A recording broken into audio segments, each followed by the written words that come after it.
Social media పిల్లలపై దాని ప్రభావం. ఈ విషయంపై ఒక పెద్ద చట్టపరమైన కేసు నడిచింది. అది ఎంత పెద్దదంటే చరిత్రలోనే నిలిచిపోయింది. సో ఈరోజు మనం దాని గురించే మాట్లాడుకోబోతున్నాం. అసలు కథేంటో లోతుగా చూద్దాం. $375 మిలియన్ ఊహించడానికే కొంచెం కష్టంగా ఉంది కదూ. ఇంత పెద్ద మొత్తాన్ని ఒక సోషల్ మీడియా కంపెనీకి ఫైన్గా వేశారు. మరి ఎందుకు? ఈ నంబర్ వెనక ఉన్న కథేంటి ఒకసారి తెలుసుకుందాం. అంత పెద్ద ఫైన్ వెనక ఉన్నది ఒక తల్లి కథ. మార్చి 25, 2026న అమెరికాలో ఓ తల్లి కొన్ని పెద్ద సోషల్ మీడియా కంపెనీల మీద కేసు వేసింది.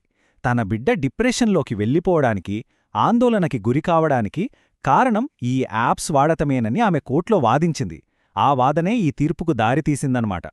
సరే, కోర్టు ఎందుకు ఇంత పెద్ద ఫైన్ వేసింది? వాళ్లు చెప్పిన కారణమేంటి? దాని గురించే ఇప్పుడు మనం మొదటి సెక్షన్లో చూడబోతున్నాం. దాని పేరు వ్యసనానికి గురిచేసే అల్గోరిథం. కోర్టు తీర్పులో ముఖ్యంగా దేని గురించి మాట్లాడారంటే, ఈ సోషల్ మీడియా ప్లాట్ఫామ్లను ఎలా డిజైన్ చేశారు అనే దాని గురించి.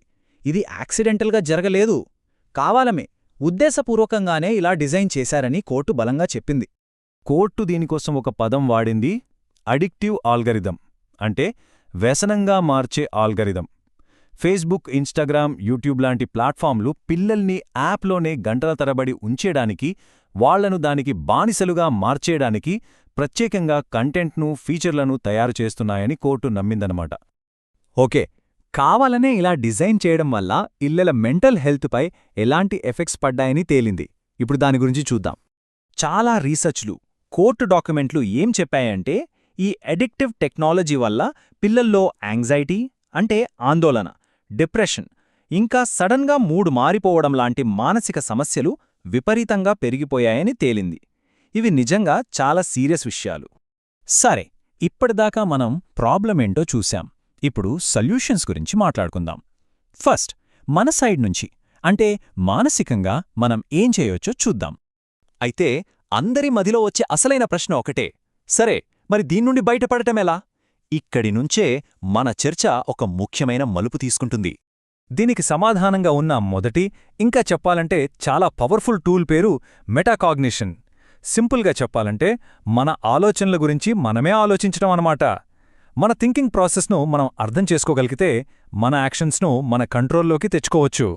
ఇది వినడానికే ఏదో పెద్ద పదంలా ఉన్నా ప్రాక్టీస్లో పెట్టడం చాలా ఈజీ. చూడండి, మొబైల్ చేతిలోకి తీసుకునే ముందు ఒక్క సెకను ఆగండి. మనల్ని మనమే ప్రశ్నించుకోవాలి, ఇప్పుడు నేను ఏం చేయబోతున్నాను, ఇది ఇప్పుడు నిజంగా అవసరమా అని. అంతే. ఈ చిన్న మార్పు టెక్నాలజీ వాడకంపై మనకు మంచి కంట్రోల్ ఇస్తుంది. ఓకే, ఇది మన వ్యక్తిగతంగా చేసేది. మరి పేరెంట్స్కి, గార్డియన్స్కి హెల్ప్ అయ్యే గైడ్లైన్ ఏదైనా ఉందా? ఉంది. అదే మన మూడో సెక్షన్, 36912 రూల్. ఈ 36912 రూల్ అనేది ఎవరో కొత్తగా చెప్పింది కాదు.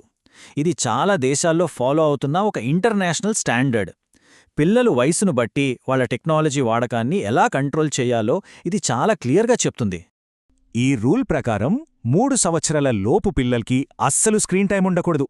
6 ఏళ్ల లోపు వారికి సొంతంగా గేమింగ్ డివైజులు ఇవ్వకూడదు. 9 ఏళ్లలోపు పిల్లలు పెద్దవాళ్ల పర్యవేక్షణ లేకుండా ఇంటర్నెట్ వాడకూడదు. ఇక ఫైనల్గా 12 ఏళ్ల వచ్చే వరకు సోషల్ మీడియా అకౌంట్స్ అస్సలు వద్దు. సో చూసారు కదా, మన ముందు 2 దారులున్నాయి. ఒకటి మెటాకాగ్నిషన్. ఇది మన లోపల నుంచి రావాల్సిన స్కిల్, మనల్ని మనం కంట్రోల్ చేసుకోవడం. రెండోది 36912 రూల్. ఇది పేరెంట్స్ కోసం బయట నుంచి ఫాలో అవ్వాల్సిన ఒక గైడ్లైన్. ఈ రెండింటినీ బ్యాలెన్స్ చేయగలిగితే మంచి ఫలితముంటుంది. చివరిగా ఇదంతా మనల్ని ఒక పెద్ద ప్రశ్నకు తీసుకువస్తోంది. అసలు బాధ్యత ఎవరిది? టెక్నాలజీని వాడుతున్న వారిదా? పిల్లల్ని పెంచుతున్న తల్లిదండ్రులదా? లేకపోతే మనల్ని వ్యసనపరులుగా మార్చే ఈ ఆల్గరిథంలను తయారు చేస్తున్న ఆ కంపెనీలదా? దీనిపై ఆలోచించండి. ధన్యవాదాలు.